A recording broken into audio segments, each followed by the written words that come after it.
Is there any other public comment at this time? Yes, Jim? You just recently adopted a code of ethics, and I've kind of looked through it a little bit. I'm curious as to how many absences a councilman, such as Councilman Durand, is going to be allowed to have and still receive payment, compensation, for not even being here. To me, that would seem unethical.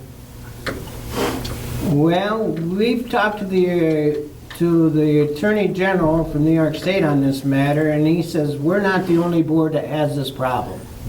So New York State's well aware of it. They don't seem too concerned about it.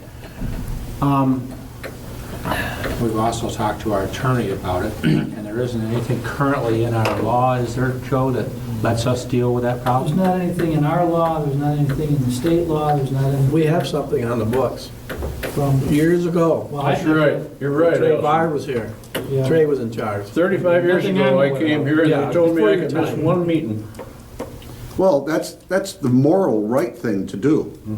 Ethically, someone, and if the Attorney General can't deal with it, and if there's nothing the attorney can do with it, then I think it's just the right thing for the councilman to do.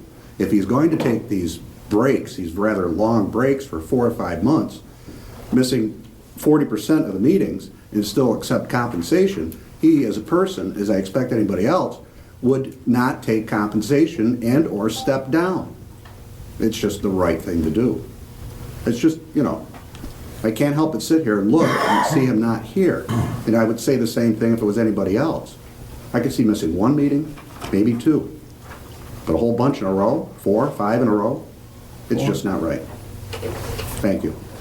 Okay. Was there anything in the bylaws that say that in that case, if he could not perform his duties, there can be a special election to replace him? I don't There's know. nothing there. We appoint, the board would appoint if he had to step I'm down. just saying, yeah. But there is, years ago, we had 3 meetings, the board.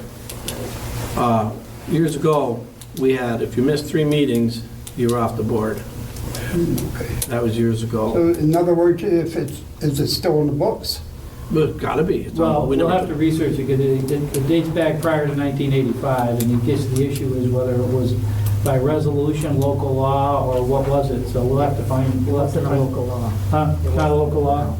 So it may simply be by a resolution, which this can only bind, you can't bind subsequent boards by a simple resolution, so we'll have to look at it. I don't know what you remember. Well, you know, he is elected, and he knew full well that he was going to be taking time off. He knew it. How can you knowingly go into a position When he was elected, he knew when you're full not well. going to be here? When he was elected, he knew full well. But, all right, I thought he got offered an incentive program for the state. okay, and Brian. retired We can play, 2.5 we can years dance early. around this if you'd like. We can dance around this. I'm just saying, All right. I'm just telling the facts, Jim. Well, the other fact is, afterwards, he could have just either not gone on vacation or resigned from the board. Yeah. Yes, he could. Do anything he wants, you're right. Thank you. Okay, is there any other public comment at this time?